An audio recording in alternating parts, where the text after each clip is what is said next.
Olá, boa noite, então. Primeiro, gostaria de agradecer o convite da Medtronic para fazer essa palestra para vocês. Para mim é um prazer muito grande. Meu nome é Fabrício Dias Assis, né? Sou anestesiologista, sou médico intervencionista em dor, né? Então, nos últimos 22 anos, eu tenho dedicado a minha profissão, o meu foco ao tratamento de dor crônica, principalmente. Então, desde 1998, né? E nos últimos 18 anos, desde 2002, que eu não faço anestesia e trato só pacientes com dor crônica. A gente tem uma clínica multidisciplinar em Campinas, que é o Singular, é um centro de dor único no Brasil, onde a gente tem um centro multidisciplinar e, ao mesmo tempo, também preparados para fazer todos os procedimentos na área de dor. E eu sou já do Corpo Clínico, atuo no Hospital Albert Einstein há 13 anos, também na Rede Dor, principalmente no Hospital São Luís Itaim e no Vila Nova Star. E sou organizador, diretor executivo do Congresso Singular, também diretor de uma parte de educação importante que chama Penn School International, é uma escola internacional de educação em dor. E fui fundador e primeiro presidente da Sobramídia, da Sociedade Brasileira de Médicos Intervencionistas em Dor. Então, o que eu vou falar aqui para vocês hoje é uma coisa que eu particularmente gosto bastante, né? E o tema que seria como lidar com as dores na coluna em tempos de quarentena, né? Do Covid-19, desses novos tempos que a gente ainda está se acostumando, né? Para saber como a gente vai lidar e como a gente vai dia a dia aprender com essa nova era que a gente está vivendo. Mas basicamente a gente tem assim bastante orientação e guia e vou tentar apresentar isso para vocês hoje aqui, né? Então o Singular, ele é uma clínica multidisciplinar, como eu disse para vocês, né? A gente tem um selo de excelência aqui desde 2010 como uma das clínicas de excelência no mundo. Em 2010, quando a gente ganhou, era entre as 13 clínicas do mundo, né? Então, como lidar com a dor crônica em tempos de Covid-19, né? Então, eu vou tentar passar para vocês um guia prático, né? Na verdade, a dor ela é uma urgência, mas o paciente com dor, de alguma forma, né? Ele é mais susceptível às doenças infecciosas em geral, às viroses em geral, como é o coronavírus, o Covid-19, né? E não só isso. Quando infectados, quando os pacientes com dor pegam essas viroses, né? Normalmente essas viroses são mais fortes, eles podem enfrentar consequências diferentes dos pacientes sem dor, né? Tá certo? Isso tem várias razões, né? Então, primeiro que existe uma relação bastante importante e bastante complexa, mas uma relação bastante sabida e conhecida entre a dor crônica e o sistema imunológico. Então, de uma maneira geral, os pacientes que têm dor, eles têm um déficit imunológico, eles são considerados imunocomprometidos, né? Não só porque a maioria é idoso, isso acontece também, tem outras comorbidades também, né? Mas não só por isso. O próprio sistema imunológico tem uma relação muito grande com a inflamação crônica. E os pacientes que têm, então, dor crônica, eles também têm um comprometimento do sistema imunológico. Além disso, né, um dos principais analgésicos que são utilizados no tratamento da dor crônica são os opioides, né? São a morfina e os seus derivados, né? Então, no Brasil, a gente tem várias medicações, como a morfina, a metadona, a gente tem a buprenorfina, tem a codeína, o tramadol, né? São medicações opioides aí, que a gente também sabe que conhecidamente vão interagir com o sistema imunológico. E, mais uma vez, vão deixar o sistema imunológico pouco competente. Então, vai haver uma imunodeficiência também nesses pacientes que fazem uso crônico dos opioides, né? Mais uma vez, os pacientes que têm dor também, muitas vezes, usam anti-inflamatórios, os corticoides, né, os famosos corticoides, e também que são medicamentos que, conhecidamente, eles também vão levar a uma deficiência do sistema imunológico, eles vão fazer uma imunossupressão. Inclusive, pacientes que têm, por exemplo, né, o reumatismo ou alguma doença onde existe uma ação, uma hiperação do sistema imunológico, né? Então, o uso do corticoide para diminuir esse sistema ele é muito utilizado. Então, os corticoides eles também vão levar a uma imunodepressão. Então, vários são os motivos que vão levar os pacientes com dor crônica a ser imunocomprometidos e a estarem, então, mais susceptíveis ao COVID-19, né? E o tratamento da dor, então, durante o isolamento social, particularmente importante, então, para evitar que os pacientes eles se dirijam ao pronto-socorro, né? E também para tirar do hospital aqueles pacientes que se encontram internados por dor. A gente sabe que a dor, né, é a principal queixa que vai levar o paciente ao médico. E grande parte dos pacientes que estão internados no hospital estão internados pela dor. E a gente já viu também que o uso de medicações como os opioides ou os corticoides, né, eles podem ser deletérios para o sistema imunológico, né? Então, a gente tem o tratamento intervencionista da dor, né? O tratamento intervencionista, ele é aquela área, né, da medicina que vai cuidar de, principalmente através de agulhas, né, de injeções, da gente fazer, então, a modulação da dor, seja com a aplicação de medicações, seja com aplicações de corrente elétrica, como, por exemplo, a radiofrequência, ou também a estimulação, a neuromodulação, né? Então, a gente vai conseguir combater as dores, né? De uma maneira muito mais eficiente, sem esses efeitos colaterais. Então, o tratamento intervencionista da dor hoje é uma arma fundamental para se combater a dor moderada a severa, então permitindo que o paciente tenha mais funcionalidade, né, por obter um alívio mais adequado da dor, de uma forma mais rápida, de uma forma mais segura, e também você vai evitar que o paciente tome medicações que vão levar a um imunocomprometimento do paciente que normalmente já está imunocomprometido, né? O paciente com dor crônica. Então, basicamente, né, a gente tem que... os procedimentos a gente pode dividir em procedimento de urgência ou de emergência, né? Então, os procedimentos eletivos, né? E daí é difícil, porque um dos critérios para se considerar o procedimento urgente, né, é a presença de dor, na verdade. Então, a dor já é uma urgência por si só.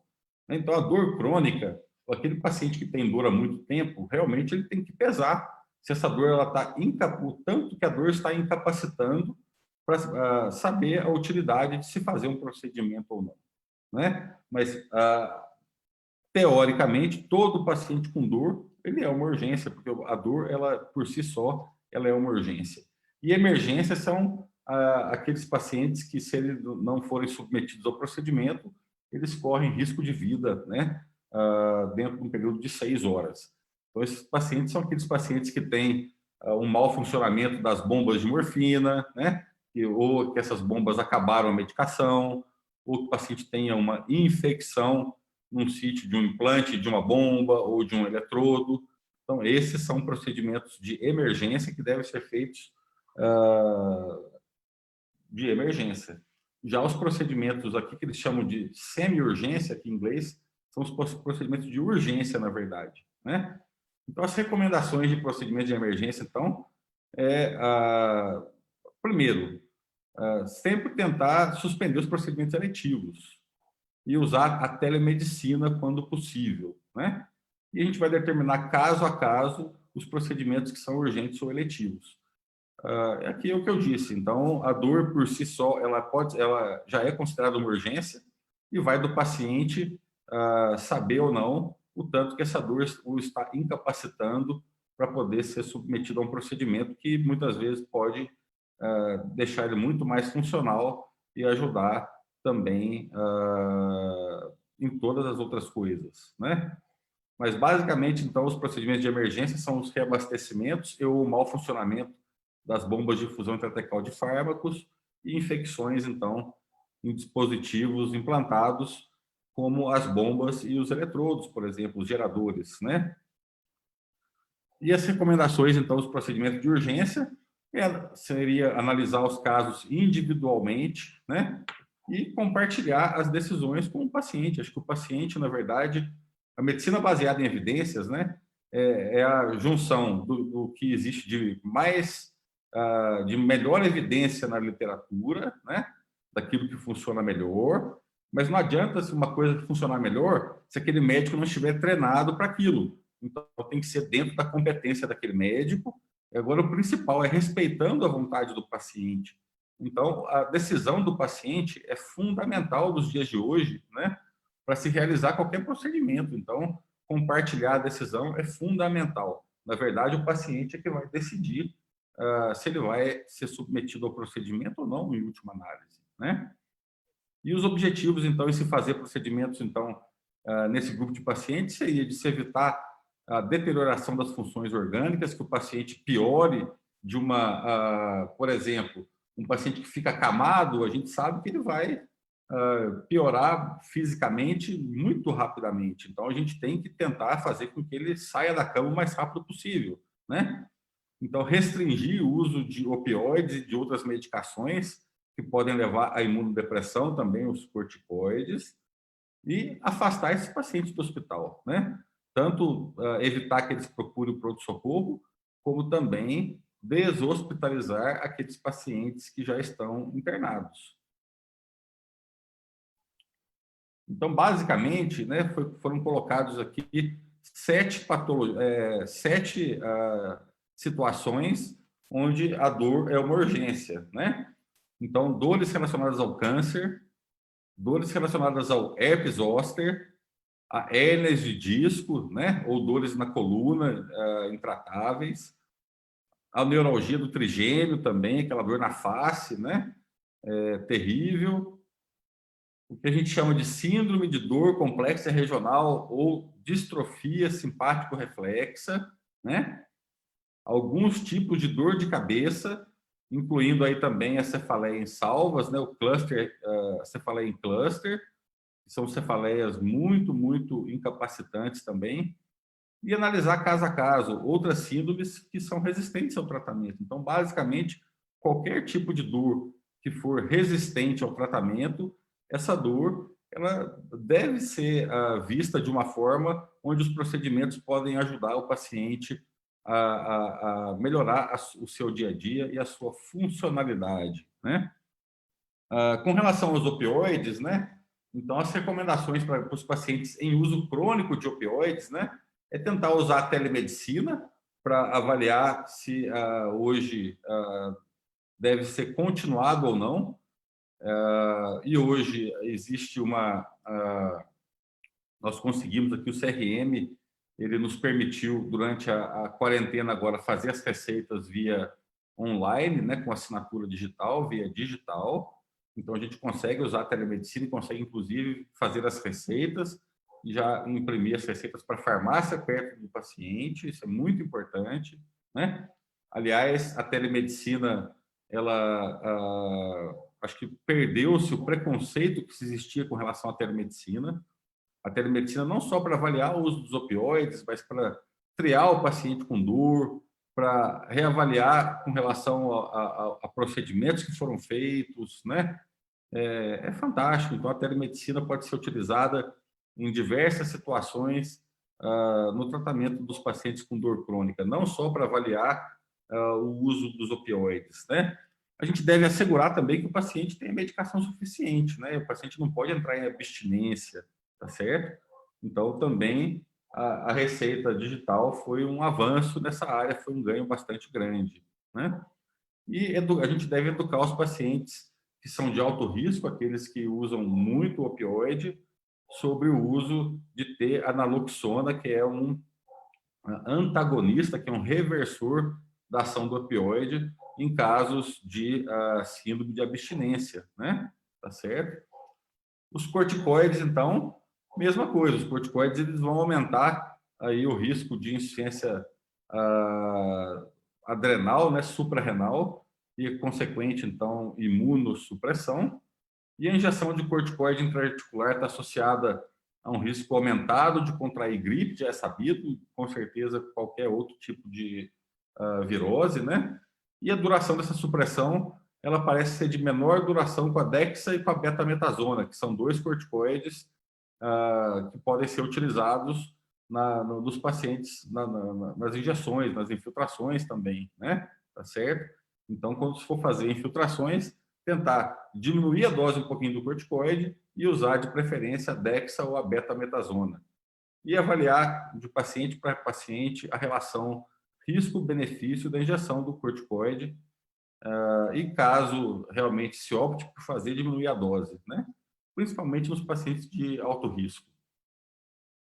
O uso dos anti-inflamatórios também podem mascarar os sintomas da doença do coronavírus, né? Então, febre, por exemplo, dor no corpo, né? Se você estiver tomando anti-inflamatório, você pode mascarar esses sintomas. Então, os pacientes que estão usando regularmente o anti-inflamatório podem continuar usando, mas que eles sejam educados para que a qualquer febre ou dor que tenha, que ele relate prontamente ao seu médico, né? E o tratamento intervencionista da dor, então, é a ferramenta que a gente acha mais adequada e principal para se tratar a dor nesses tempos de coronavírus, na quarentena, né? São procedimentos que são ambulatoriais, o paciente ele não vai ficar no hospital por mais do que 3, 4 horas, né? Tem um fluxo hoje bem limpo e bem tranquilo para os pacientes, os hospitais normalmente estão vazios, estão bem subutilizados, né? Então, as vantagens do tratamento intervencionista da dor seriam permitir que os pacientes internados por quadros de dor, né, principalmente aqueles de dor moderada, severa, eles possam receber alta hospitalar seguido do tratamento ambulatorial. Também evitar que os pacientes necessitem ser internados, né, para aqueles que não estão internados. Diminuir o uso dos analgésicos, opioides, dos anti-inflamatórios, tanto os corticoides quanto os anti-inflamatórios não hormonais. Também permitir que os pacientes sejam mais ativos, né? Possam realizar a fisioterapia de forma mais adequada e melhorar a qualidade de vida e o dia a dia do paciente, que é o que a gente, na verdade, sempre procura nos casos de pacientes com dor crônica, tá certo? As precauções no tratamento intervencionista, né? Então, como a gente faz no Singular, e onde lá no Einstein também, ou na Rede Dor, onde eu trabalho, a gente tem que ser testado lá cada semana, cada 15 dias, dependendo da instituição, né? Para garantir que, pelo menos, ou para tentar prevenir que a gente possa estar trabalhando e esteja infectado, né? Eu mesmo já fiz mais de 11 testes do PCR e alguns também do IgM e IgG, né? Então, testar todos os pacientes e o staff envolvido, isso é muito importante, e avaliar caso a caso o risco-benefício da utilização dos corticoides, quando utilizado, diminuir sua dose e tentar diminuir ao máximo também, tentar otimizar o tempo que o paciente fica no hospital ou na clínica, né? Tá certo? Naqueles pacientes com COVID negativo, sabidamente, né? Testar também os pacientes, né? Testar também, desculpa, não só o staff, os profissionais, mas testar todos os pacientes também. Então, naqueles pacientes que sejam COVID negativo ou que sejam de baixo risco para o COVID, então a gente pode fazer tranquilamente, né? Tentar fazer que um profissional experiente possa fazer esse procedimento para durar o menor tempo possível, com o menor risco para o paciente, né? Minimizar o número de pessoas durante a execução do procedimento na sala, tentar fazer a técnica mais asséptica possível, né? Tá certo? E o paciente também deve usar uma máscara cirúrgica para reduzir a chance, então, da propagação das partículas do coronavírus, tá certo?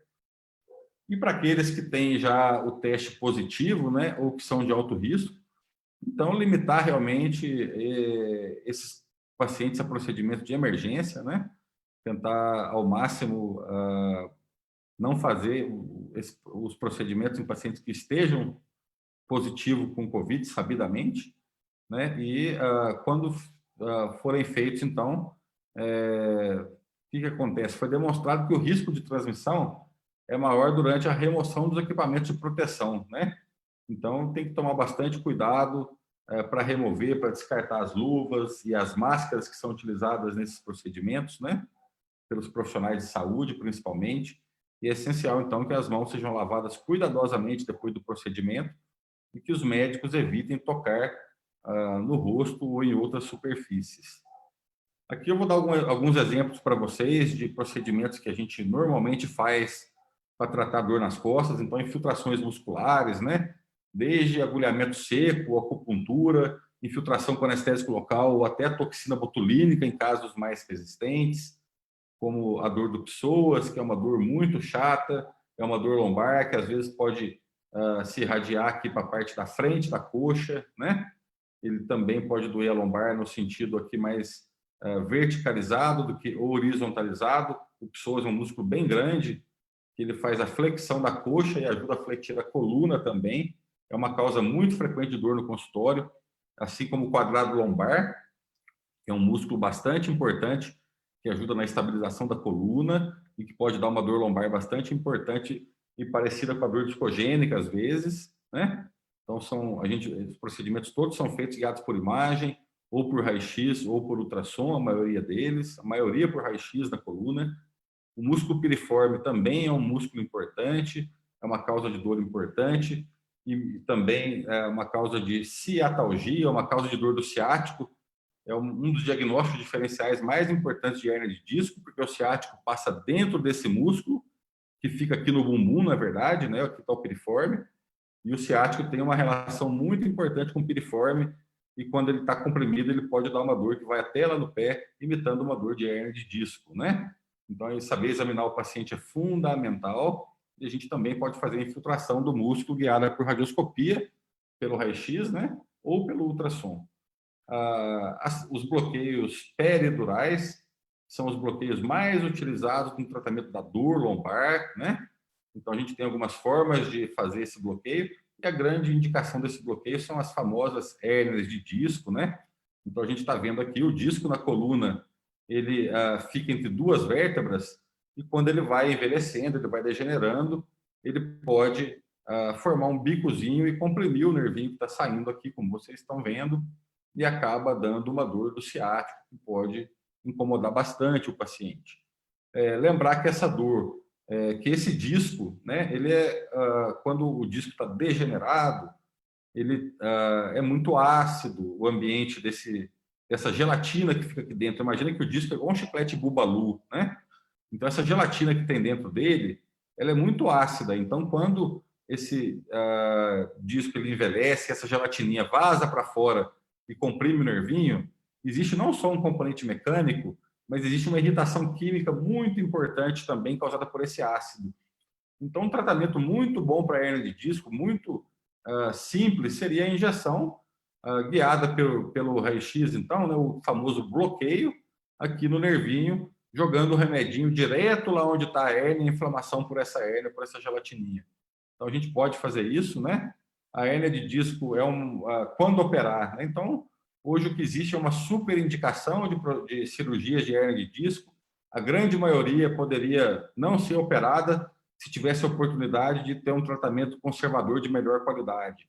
Um tratamento conservador que inclui analgesia, ou seja, a utilização dos bloqueios, e a fisioterapia, principalmente, né? Tá certo? A gente sabe que as hérnias de disco, se você tratar elas com nada, simplesmente com exercício, fazendo analgesia, em 9 meses, 85% delas desaparecem na ressonância, né? Então, aí a peridural, ela pode ser feita de 3 maneiras diferentes, né? Tanto na saída do nervinho, que chama transforaminal, quanto a peridural do anestesista, que a gente chama de interlaminar, como lá por baixo do bumbum também, que a gente chama de peridural caudal.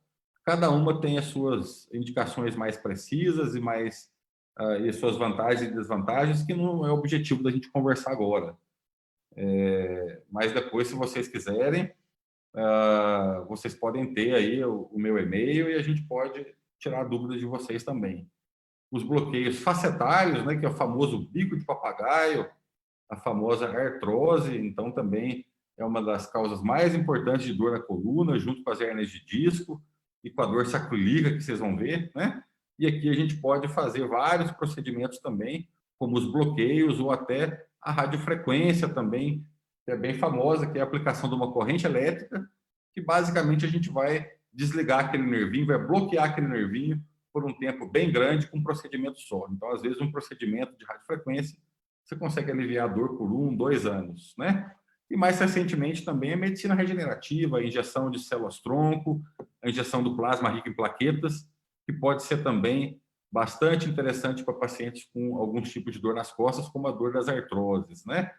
Elas são bastante frequentes na região lombar, na região cervical, e podem causar também dores parecidas, às vezes, com a dor do ciático. Então, é importante examinar o paciente. Por isso que o paciente, quando vai ao médico, né, o médico tem que colocar a mão no paciente, examinar o paciente é fundamental, né? Aí também a dor cervical, da artrose, né, dependendo do nível. E a gente também faz os bloqueios, faz a radiofrequência e pode também aliviar a dor. São procedimentos extremamente simples e interessantes. A dor sacroiliaca é a terceira causa mais comum de dor nas costas. A sacroiliaca é o finzinho da articulação da coluna com a bacia. E aqui, do mesmo jeito da artrose, a gente pode fazer também a radiofrequência, a gente também pode fazer a aplicação de células-tronco, às vezes, aqui. Então, mais uma vez, a gente vê que a dor sacroiliaca, o paciente que tem dor sacroiliaca, a maioria das vezes é uma dor mais do bumbum, mas que em 12% das vezes esses pacientes podem ter dor no pé também, simulando, desculpa, uma dor do ciático, né? Muito comum em quem tem artrodese na coluna, então a causa mais comum a complicação mais comum de quem tem placa e parafuso, quem fez uma artrodese na lombar, é dor lombar crônica. E 60% das vezes esses pacientes têm dor sacroiliaca, né? Então a complicação mais comum das artrodeses é a dor sacroiliaca, tá? Então, a gente também pode fazer a infiltração, pode fazer a radiofrequência da sacroiliaca, né? A gente pode fazer, às vezes, procedimentos, inclusive cirurgias do disco percutâneas, sem corte. Dependendo da hérnia de disco, a gente pode colocar uma agulhinha e fazer como se fosse uma vaporização ou como se fosse sugar um pouquinho desse disco, né? Para as hérnias menores, isso pode ser possível também. Então, a gente tem alguns procedimentos para isso que são interessantes, são procedimentos intradiscais e são procedimentos simples, são feitos também de maneira ambulatorial. O paciente faz e vai embora andando depois de 1, 2 horas. A injeção de ozônio, às vezes, pode ser interessante para as hérnias de disco, também do azul de metileno, né? E o que eu particularmente tenho estudado bastante, isso é um caso que eu publiquei em Nova York, que é a injeção, na verdade, da célula-tronco e do plasma rico em plaquetas para como tirar a inflamação e analgesia para dentro das hérnias de disco. Isso é o tratamento do futuro, na minha opinião, para as hérnias de disco, né? Às vezes o paciente pode ter fibrose causada por cirurgias e daí a gente pode passar um catéter que vai desobstruir esses nervinhos, como a gente está vendo aqui. Então, o leque de procedimentos que a gente pode fazer é bastante grande, né? Para tratar a dor na coluna especificamente, né? Também a injeção de cimento para tratar as fraturas na coluna, né?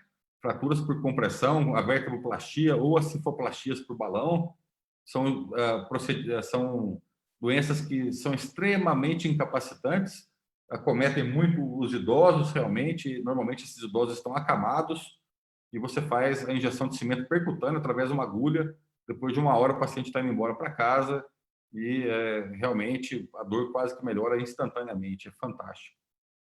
E por último, sistemas implantáveis aí, a gente pode utilizar para alguns casos mais ainda refratários de dores nas costas, como as bombas de morfina ou a neuromodulação, a estimulação medular, né? As indicações aí seriam mais em pacientes já operados da coluna, estimulação medular, né? E dores neuropáticas mais importantes aí, principalmente. Acho que é isso que eu tinha para falar. Muito obrigado e agora estou aberto à pergunta de vocês aí.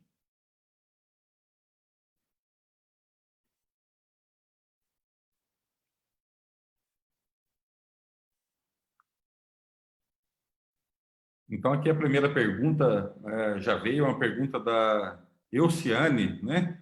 Se o estresse pode desencadear uma crise de dor na coluna. Oi, Euciane, o estresse pode sim. Eu costumo falar para os meus pacientes, né? A primeira coisa que é muito importante a gente entender é a diferença entre dor aguda e dor crônica, né? Então, dor aguda é é uma dor que ela tem uma relação direta com alguma lesão, né? Alguma inflamação de um tecido qualquer. A dor crônica, por definição, é aquela dor que a gente sente há mais que 3 meses, né? Essa dor, ela deixa de ter essa relação causal com uma inflamação específica, né? Então, a dor crônica, ela tem um componente emocional muito importante, porque aquele paciente não vê que a dor está passando, né? E ele vai realmente tendo uma carga emocional muito grande. Então, o que eu costumo falar para os meus pacientes é que a dor mais fácil de suportar, né, é a do outro. Então, cada um tem a sua. E tem também o inverso também, Oceano, é importante, né?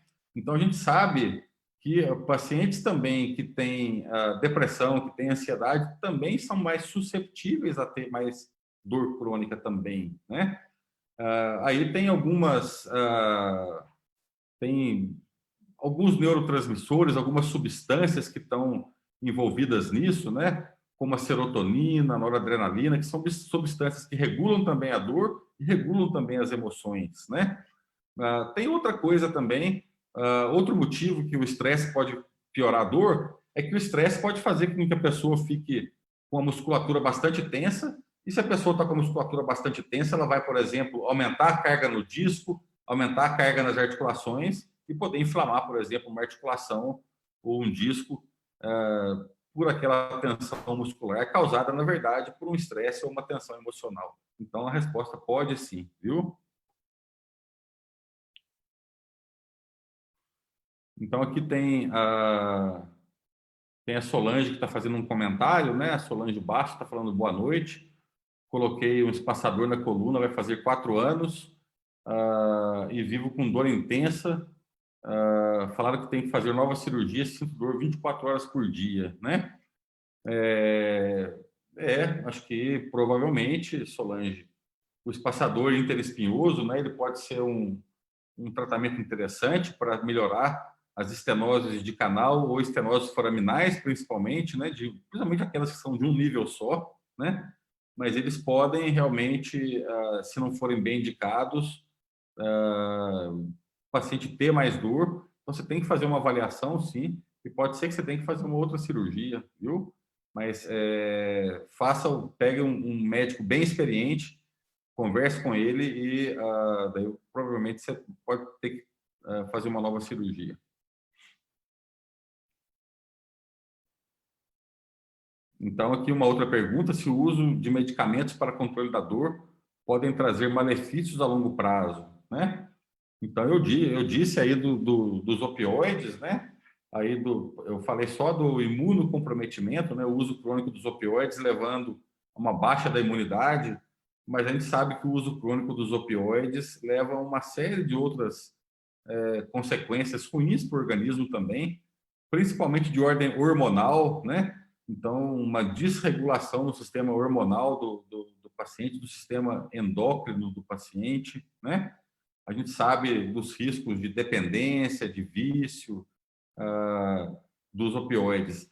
Os anti-inflamatórios, né? A gente sabe dos riscos do uso crônico de insuficiência renal, de hipertensão arterial, doenças do coração, né? De úlcera no estômago, doença diverticular, de diverticulite, né?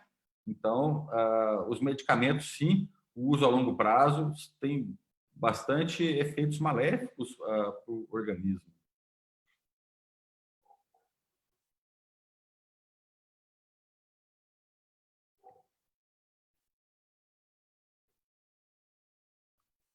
Então, acho que é isso. Eu gostaria de agradecer mais uma vez o convite da Meditronic, né?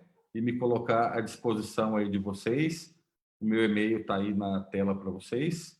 Eu espero ter contribuído um pouquinho na educação dessa coisa tão importante que é a dor crônica, né? Uma doença que acomete 35, 40% da população e ela não pega, né, rico nem pobre, todos os países mais desenvolvidos do mundo têm as mesmas taxas dos países menos desenvolvidos, né? Então, eu estou à disposição para poder ajudar, se vocês precisarem. Obrigado e, mais uma vez, agradeço aí a Meditronic.